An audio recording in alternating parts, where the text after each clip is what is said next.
Hi guys, അസ്സലാമു അലൈക്കും, welcome back. ഞാനിന്ന് വന്നിട്ടുള്ളത് ഒരു സ്നാക്ക് റെസിപ്പിയുമായിട്ടാണ്. നല്ല ടേസ്റ്റി ആയിട്ടുള്ളൊരു സ്നാക്കാണിത്. അപ്പോൾ ഇതെങ്ങനെ ഉണ്ടാക്കാമെന്ന് നോക്കാം. അതിനുവേണ്ടി ഞാനിവിടെ 4 ഉരുളക്കിഴങ്ങ് എടുത്തിട്ടുണ്ട്. ഇത് വേവിച്ചെടുത്തതാണ് കേട്ടോ. ഇത് വേവിക്കുമ്പോൾ ശ്രദ്ധിക്കണം കേട്ടോ, അധികം വെന്ത് പോവാതെ നോക്കണം. വെന്ത് കഴിഞ്ഞാൽ നമ്മൾ വിചാരിച്ച ആ ഒരു രൂപത്തിൽ കിട്ടില്ല, അതുകൊണ്ടാണ്. ഇനി ഈ ഒരു ഉരുളക്കിഴങ്ങ് ഒന്ന് ഉടച്ചെടുക്കണം. കട്ടയില്ലാതെ ഉടച്ചെടുക്കാം. അപ്പോൾ ഇതാ ഉടച്ചെടുത്തിട്ടുണ്ട്. ഇനി ഇതിനു വേണ്ടി ഒരു ചട്നി റെഡിയാക്കേണ്ടതുണ്ട്. അതിനുവേണ്ടി ഒരു തേങ്ങയുടെ ഹാഫാണ് എടുത്തിട്ടുള്ളത്. ഞാൻ എടുത്തിട്ടുള്ളത് വലിയ തേങ്ങയാണ്. നിങ്ങൾ എടുക്കുന്നത് ചെറുതാണെങ്കിൽ ഫുൾ തേങ്ങ എടുത്തോട്ടോ. ഇനി ഇതിലേക്ക് അരമുറി സവാള, 3 പച്ചമുളക്, ഒരു ചെറിയ പീസ് ഇഞ്ചി, ശേഷം ആവശ്യത്തിനുള്ള ഉപ്പ്, പിന്നീട് കുറച്ച് മല്ലിയില കൂടി ഇട്ട് കൊടുക്കുന്നുണ്ട്. ഇനി എല്ലാം കൂടി നന്നായി അരച്ചെടുത്തിട്ട് വരാം.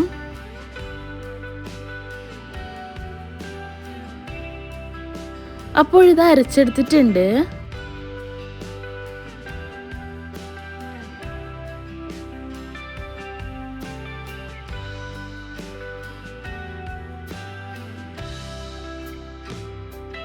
ഇനി നമുക്ക് വേണ്ടത് ബ്രെഡ് ക്രംസ് ആണ്.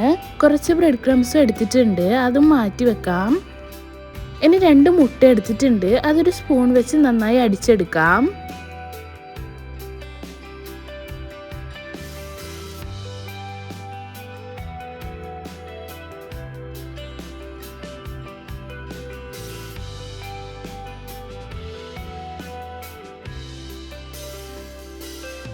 ഇത്രയും സാധനം ആദ്യം തന്നെ ഒരുക്കി വെക്കണം.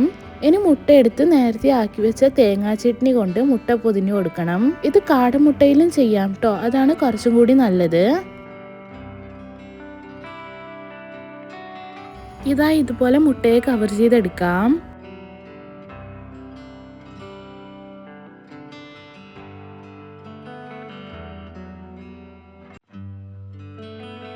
നല്ലതുപോലെ പ്രസ് ചെയ്ത് തന്നെ കവർ ചെയ്ത് കൊടുക്കണം, ഇല്ലെങ്കിൽ പൊട്ടിപ്പോകും. ഇതുപോലെ ബാക്കിയുള്ള എല്ലാ മുട്ടയും ചെയ്തെടുക്കാം.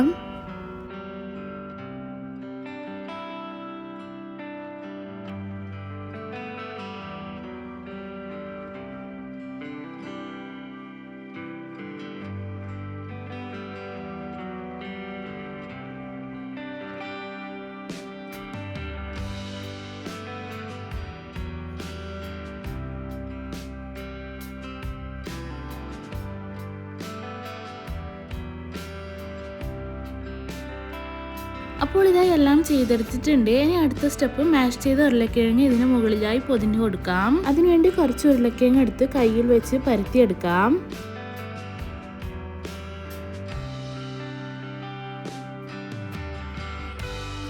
ഇനി ഇതിന് മുകളിലായി ചട്നി പൊതിഞ്ഞ മുട്ട വെച്ച് കവർ ചെയ്തെടുക്കാം. ഇതും നല്ലതുപോലെ പ്രസ് ചെയ്ത് തന്നെ കവർ ചെയ്തെടുക്കണം കേട്ടോ.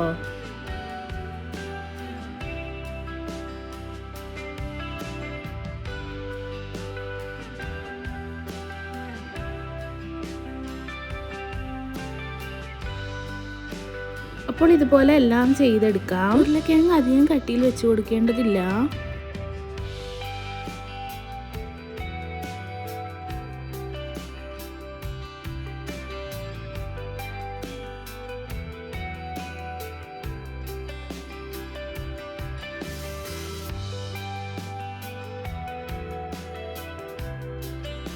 അപ്പോൾ ഇതാ ഇതുപോലെ തന്നെ എല്ലാ മുട്ടയും ചെയ്തെടുത്തിട്ടുണ്ട്. ഇനി ഇത് മുട്ടയിൽ മുക്കി ബ്രെഡ് ക്രംസിൽ കോട്ട് ചെയ്തെടുക്കണം.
ഇനി ഇതൊരു മണിക്കൂർ ഫ്രിഡ്ജിൽ വെച്ച് കൊടുക്കാം, എന്നാലേ ഇത് പെർഫെക്റ്റായി കിട്ടുള്ളൂ.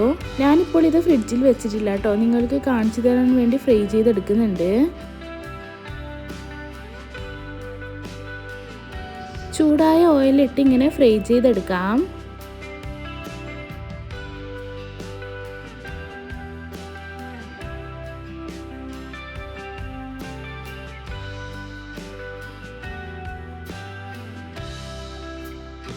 ഇത് ഫ്രൈ ചെയ്തെടുക്കുമ്പോൾ ഒരു ഭാഗം ഗോൾഡൻ നിറമായി കഴിഞ്ഞാൽ ഒരു സ്പൂൺ വെച്ച് ഇത് തിരിച്ചിട്ട് കൊടുക്കുന്നുണ്ട്. ഇത് കവർ ചെയ്തെടുക്കുന്നത് ശരിയായില്ലെങ്കിൽ പൊട്ടിപ്പോകാൻ ചാൻസ് ഉണ്ട്. ഇത് കവർ ചെയ്തെടുക്കുമ്പോൾ നല്ലവണ്ണം പ്രസ് ചെയ്തെടുക്കണം.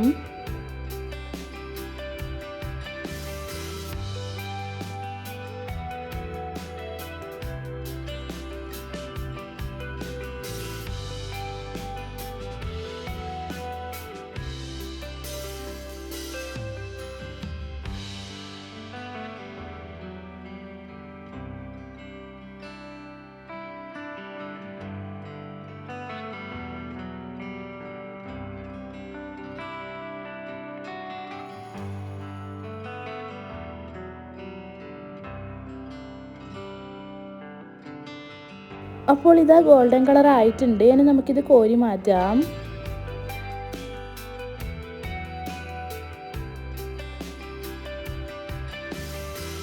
അപ്പോൾ ഇതാ എഗ്ഗ് കൊണ്ടുള്ള സ്നാക്ക് ഇവിടെ റെഡി ആയിട്ടുണ്ട്. ഇതിങ്ങനെ ഹാഫായി കട്ട് ചെയ്തെടുക്കാം. ഇത് ഫ്രിഡ്ജിൽ വെച്ച് ഫ്രൈ ചെയ്താൽ ഇതിലും നല്ല പെർഫെക്റ്റായി കിട്ടും.